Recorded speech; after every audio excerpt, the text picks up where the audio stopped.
corazón. Hola, bienvenidos y bienvenidas a este programa que hacemos con tanto cariño, en directo, de lunes a viernes a las 6 de la tarde. Gracias por permitirnos entrar a sus casas. Esto es Su Médico en Casa. Aquí aprendemos a prevenir en salud desde el autocuidado. Usted, donde quiera que esté, sepa que tiene 2 líneas para que pueda comunicarse con nosotros y hablar sobre los temas que aquí tratamos. Hoy hablaremos sobre la elaboración del duelo cuando hay una enfermedad terminal. Cómo acompañar a un paciente con una enfermedad terminal. Cuál es el papel, la función de la familia, el acompañamiento de los amigos. En fin, ese es nuestro tema de hoy. Elaboración del duelo por una enfermedad terminal. En pantalla van a aparecer los teléfonos 01-8000-51-5015 y 232-4604. Nos gusta que ustedes nos llamen. Si tienen algún testimonio que compartir con nosotros, para eso estamos. Es muy bueno aprender de la experiencia de ustedes, de la experiencia de los demás. Con todo el corazón les decimos bienvenidos a este programa.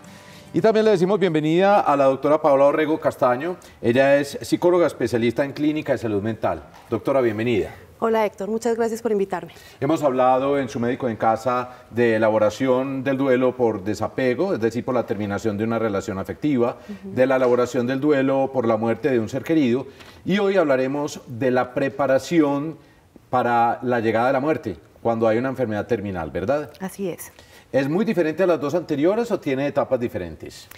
Digamos que las etapas del duelo son las mismas, solo que las empezamos a vivir previas cuando nos dan la noticia de la enfermedad de nuestro familiar o a nosotros mismos. Una imagen que es muy reveladora y sobre todo toca la fibra sensible de muchas personas que ya han perdido seres queridos tras de una espera muy larga, porque hay enfermedades terminales muy largas. Sí. Y pues yo quiero que ustedes aprovechen este espacio y podamos juntos aprender. Paola, por favor, pasa para que esperemos a nuestros televidentes y continuemos desarrollando este tema.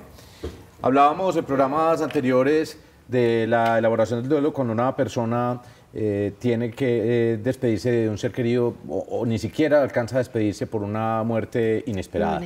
Pero la elaboración del duelo por una enfermedad, realmente entonces, ¿cómo podría definirse? La elaboración del duelo por un duelo anticipado, que así se llama, empezamos a vivirla cuando nos dan la noticia. Solo que ahí hay digamos que dos núcleos que viven el duelo. La familia con la noticia y el paciente mismo, ¿cierto? El paciente también tiene que empezar a entender y a asimilar que su vida va a acabar pronto, esperadamente, ¿cierto? Todos sabemos que nos vamos a morir, pero es diferente cuando médicamente te dicen, de verdad, te vas a morir más pronto de lo que tú esperas. Entonces es tanto el paciente como la familia quienes entran primero en esa etapa de choque. Empezamos a buscar nuevos dictámenes médicos, nuevas opiniones que nos digan que es mentira esa enfermedad tan grave que le diagnosticaron a mi paciente. Hay un alto nivel de esperanza de la persona que dice puede ocurrir un milagro, de hecho pues se ha visto, y pues de todas maneras, aunque haya un diagnóstico terminal, pues uno se mantiene como con la fe. Siempre hay esperanza de vida, mientras que uno tenga al familiar vivo y mientras que uno se sienta vivo, hay esperanza de vida, ¿cierto? Entonces por eso se llama duelo anticipado.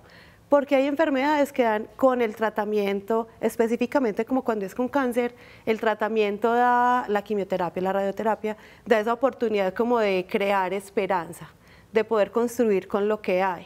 Pero cuando se llega a las fases realmente terminales, cuando ya empezamos con cuidados paliativos y manejo del dolor y le dicen a uno no hay más que hacer que dignificarle la vida, ya no le vamos a prolongar la vida, ya no hay expectativa de vida, sino que vamos a dignificar lo que queda, ahí empezamos a elaborar el duelo.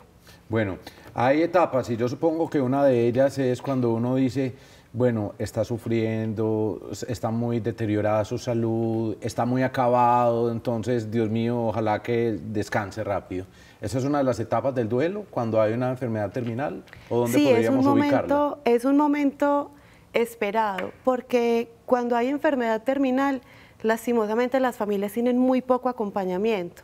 Cuando se da la noticia, todo el mundo, ay, qué pesar, lo sentimos mucho, esperamos que se recupere, pero en ese proceso de cuidado del enfermo está la familia sola y eso desgasta emocionalmente, físicamente, económicamente, y llega un momento donde en esa aceptación de la enfermedad y de la muerte, uno empieza a decir, esperamos que descanse, descansa él o ella y descansamos los que quedamos. Eso no significa que deje de doler o que no duela cuando llegue el momento de la muerte. ¿Quiénes sienten ese duelo anticipado? La familia y el paciente. ¿Y los amigos? ¿El círculo social? El círculo social muy cercano, pero cuando empezamos a evaluar, a uno le dicen, imagínate que un amigo está muy enfermo, es realmente complejo, pero uno empieza como a hacerse un poquito más distante y a no entenderlo aún. Es más difícil para quienes viven con el paciente. Cuando uno se despide de un gran amigo, de una gran amiga o familiar que se va de viaje a buscar futuro a otro país, pues es muy doloroso, pero uno sabe que esa persona se ausenta, se aleja de uno y de su familia, pero va a buscar oportunidades posiblemente. Sí. Cuando a un paciente le dicen usted es un enfermo terminal y es muy inminente su muerte, ¿cómo debería ser mi tratamiento para esa persona? ¿Qué decirle a esa persona que sabe que es un viaje sin regreso? El acompañamiento al paciente tiene que ser muy especial, ¿cierto? Hay que permitirle reelaborar o resignificar y reorganizar esas situaciones de vida que de pronto tiene pendiente. Pero si uno lo ve llorando, muy triste, ¿qué le puede decir uno, con qué argumentos puede uno llegarle para tratar de tranquilizarlo un poco? Más que argumentos, es decirle, te entendemos. Y acompañarlo. Te entendemos y acompañarlo. Si necesita, a veces sacralizamos mucho la llorada, ¿cierto? Los momentos de llanto. Cuando uno tiene que llorar, llore tranquilo. Un abrazo, un beso, una caricia. Un sentarse al lado, aunque sea en silencio. A veces el otro no necesita palabras, necesita sentirse acompañado. Entonces, no es tanto lo que decimos, sino cómo nos comportamos. Me estoy poniendo como triste, porque este tema me genera como mucha sensibilidad, pero no. Aquí, en Su Médico en Casa, nos encanta que ustedes también participen. Recuerden las líneas 01-8000-51-50-15 y 232-4604. El tema de hoy, el duelo por una enfermedad terminal, el duelo anticipado. Tenemos a Gabriela en la línea. Hola. Hola. ¿Cómo está, Gabriela? Será muy bien, muchas gracias. ¿Y usted? Muy bien. ¿Qué nombre tan lindo tiene usted? Ay, gracias, muy amable. Y siempre estuve acomplejada de niña, que porque era nombre de viejita. Un nombre muy bello. Hay muchas niñas que se llaman como usted. Ay, tan lindo. Sí, señora. ¿Qué la trae por aquí, doña Gabriela? Ay, Héctor, vea, primero que todo, felicitarlo por el programa, porque ha sido difícil comunicarme. Yo soy fiel televidente en todos sus programas, inclusive en Serenata, en todos, y nunca me puedo comunicar. Sí, señora. Y en Copacabana estuve muy enferma y no pude estar presente porque yo vivo en Copacabana. Pero entonces ahora quiero con el programa de la doctora Paola dar unas experiencias, dos experiencias de los dos duelos anteriores. Adelante, la escuchamos. El duelo anterior que no me pude comunicar porque lo viví que me mató un carro, un niño de 9 años. Y el duelo ahora de una enfermedad terminal, también mi mamacita de un cáncer de colon. Entonces, de los dos duelos, pues yo estoy de acuerdo con todo lo que la doctora nos está diciendo, pero el duelo que no me pude comunicar para mencionar era el de mi hijo, que tiene 19 años de muerte y no he podido superar el duelo. Me han visto muchas psicólogas, yo trabajé en el Seguro Social 30 años y yo todavía lloro cada que quiero llorar. ¿Y de qué murió su hijo? Lo mató un carro a los 9 años. El que nos contaba, sí, señora. Sí. Ay, bueno, doña Gabriela, pues entonces, le mandamos un abrazote. A la doctora, primero que todo, que me pudiera, por no haberme podido comunicar, que me podría recomendar, porque no pude elaborar el duelo, estando trabajando en medios de salud y todo, y que ahora lloro facilito, si yo quiero llorar a cualquier hora, lloro por mi niño, y en cuanto a los artículos, yo regalé toda la ropita de él, bicicleta, la pataneta, todo lo regalé, y yo no he podido elaborar el duelo, entonces a ver si ella me podía de pronto ayudar un poquito dándome alguna cosa particular o en fin, porque yo me mantengo muy triste porque nunca elaboré el duelo de mi hijo y no me pude comunicar en el programa. Y el de mi mamá, para decirle que me fue muy bien porque mi mamá estaba sufriendo mucho, tenía 89 años y entonces ella murió y nosotros estuvimos de acuerdo aunque sufrimos mucho. Doña Gabriela. Al pie de ella. Doña Gabriela. Al pie de ella cuando murió y yo no sé, no me fue tan mal y con mi hijo sí. Doña Gabriela, gracias por llamarnos, le mandamos un abrazo inmenso y por darnos ese testimonio que es de tanta utilidad. Se ha dicho que el duelo más difícil de elaborar es el de la muerte de un hijo. Sí, gracias doña Gabriela.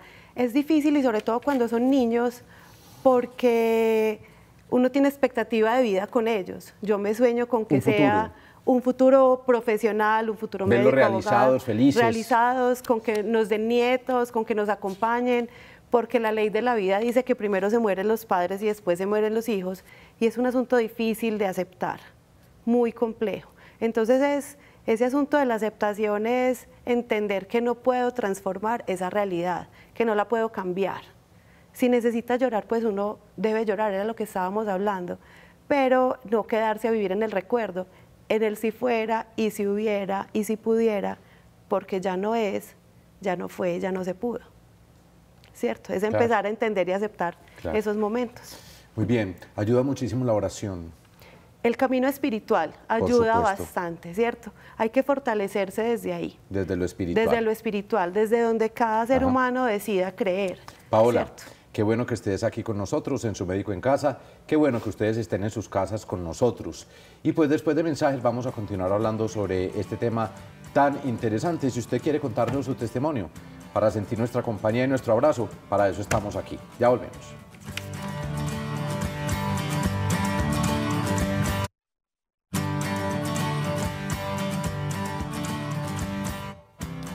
Despedir a un ser querido siempre es difícil. La partida que sabe uno que es lo único que no tiene solución en la vida, la muerte, no es tan fácil de asumir, aunque sepamos que esa persona está viviendo el proceso de una enfermedad terminal.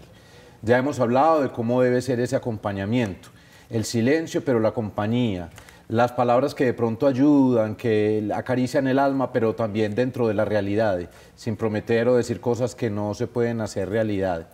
Pero quisiera preguntarte, Paola, si cuando una persona sabe que va a morir y cuando uno sabe que tiene que elaborar ese duelo en el proceso, el duelo posterior a la muerte es menos duro. Digamos, no es que sea menos duro, pero llevamos como adelantadito un pedacito. O sea, ya pasamos por la fase de impacto, ya pasamos por la negación y la rabia y ya estamos llegando al momento de la aceptación de la partida. Ya nos va a empezar a doler profundamente desde la ausencia real, ¿cierto? Ya logramos entender que se iba a morir y que la muerte iba a llegar, pero cuando llega la ausencia real igual va a doler porque es dejar de ver al otro y de vivir con él. ¿Cómo hablar con mis niños, con un niño que tiene una enfermedad terminal para que ellos entiendan la inminencia de la muerte? Ahí son dos casos muy particulares, cómo hablar con los niños sobre su propia enfermedad y cómo hablar con los niños sobre la enfermedad de sus papás o de sus abuelos. Con los niños hay que ser claros y realistas, ¿cierto? Hablarles con un lenguaje que ellos comprendan, sin lenguaje técnico, sin lenguaje elaborado, pero que ellos comprendan. Ejemplo, yo soy tu bebé. ¿De cuántos años? De 8 años. Entonces, Héctor, mira, en compañía del médico, de los papás, mira, tienes una enfermedad, tu cuerpecito no está funcionando como debe funcionar. Vas a sentir algunos dolores, te vas a sentir indispuesto, vas a sentir días que no te quieres levantar de la cama y vas a sentirte muy mal para que empieces a entender que tu cuerpo no está funcionando bien. Y en esa medida, en la medida que van pasando las etapas, entonces, Héctor, te vamos a ir contando qué va pasando con tu cuerpo. Mamá, pero yo no quiero que me duela. ¿Por qué yo? ¿Por qué tu hijo? Porque son cosas que no sabemos por qué suceden, no tenemos la explicación, pero para eso tenemos la compañía de los médicos y los profesionales que te van a dar medicamentos y te van a ayudar a que te sientas mejor. Y yo me voy a ir para el cielo, para donde está la abuelita. Llegará un momento en el que eso pueda suceder. Bueno, ay, no qué es duro, fácil, qué es duro muy esto. duro. ¿Y cómo decirle a los niños que su papá o su mamá están elaborando un proceso de enfermedad terminal? Ahí también hay que ser muy claros, pero hay que llegar a negociaciones con ellos. Es decir, no llevarlos a que vean el enfermo si está hospitalizado, ¿cierto? Si está internado en hospital, sino preguntarle, ¿quieres visitarlo? ¿Quieres hablar con él o con ella? ¿Quieres acompañarlo? ¿O le quieres hacer una cartica? ¿O le quieres hacer un dibujo? Pero siempre, de acuerdo a la edad, dar las explicaciones y permitir el acompañamiento, ¿cierto? Permitir las visitas, permitir despedirse, permitir expresarse el afecto y el cariño, que es lo más importante, ¿cierto? Para que no se nos quede ningún te amo sin decir. Ah, eso me parece muy bien, claro, hay que decirlo. ¿Y cuál es la etapa, diríamos, más difícil de esa infancia para hablar con los niños este tema? Yo creo que de 3, 4 años los niños de pronto no sufren tanto como podría sufrir un niño de 8, 9, que ya es más entendido. Exacto, al niño de 4 o 5 años tú le das una respuesta clara, corta y concisa, ¿cierto? Le dices, el papito, la mamita, el abuelito, descansaron y se fueron para el cielo. y los niños empiezan a elaborarlo, eso sí hay que tener muy claro. Cuando el niño haga preguntas, contéstele. No haga evasivas, no le digas hijo, hija, después te contesto. Si el niño pregunta, conteste. Si el niño quiere llorar, permítale llorar. También es entender que su estado de ánimo cambia. A veces los niños no lloran, pero se vuelven irascibles, hacen más pataleta, ¿cierto? Y todo es un cambio del estado de ánimo por esas emociones frente al dolor. Bien, ¿qué hago, Paola, cuando veo que la persona que yo he querido tanto por una enfermedad terminal se ha ido deteriorando físicamente y se siente insegura, por decir una mujer o un hombre, y te preguntan, me veo muy mal, me veo muy demacrada, me ves la piel muy cetrina, muy amarilla? ¿Cómo maneja uno eso, la autoestima del paciente terminal? Ahí hay que ser realistas, es decirle, sí, amor, o sí, como tú le digas, como lo llames, pero es parte de tu enfermedad, pero te sigues viendo hermosa, tu corazón es lindo, tu vida, mira la vida que estamos teniendo, lo que hemos aprendido. Sacarla de lo físico para mostrarle los otros aspectos y acompañarla. Tienes la piel muy sequita, ven, te regalo una cremita, eso te va a ayudar, como acompañar con otras cosas, ¿cierto? No, sin la crueldad, ay sí, estás muy fea, pues no. Bien. Y cuando yo voy a acompañar a alguien, digamos, a una revisión médica, el médico todavía no ha diagnosticado una enfermedad terminal y estoy presente en el momento, ¿cuál debe ser mi reacción al acompañar a esa persona? Porque es un momento de desespero y de angustia del paciente. Mira, ¿cuál debe ser la reacción? Ninguno de nosotros sabe cómo va a reaccionar frente a una noticia de ese tipo. Lo primero que hay que hacer es respirar para poder encontrar la calma. Y entregarse, ¿cierto?, en los brazos del Señor. Respirar y dejar que el otro, quien es el verdadero dueño de la noticia, si yo estoy de acompañante y la noticia es para quien está al lado mío, si necesita gritar, si necesita quedarse callado, acompáñelo ahí. Si necesita un abrazo, déle el abrazo. Muy bien. Es estar ahí. Paola, gracias. Con mucho gusto. ¿Dónde te encontramos? ¿Cómo se llama tu consultorio? El consultorio se llama Psi Transformarte, nos encuentran en redes sociales. ¿Y tu teléfono?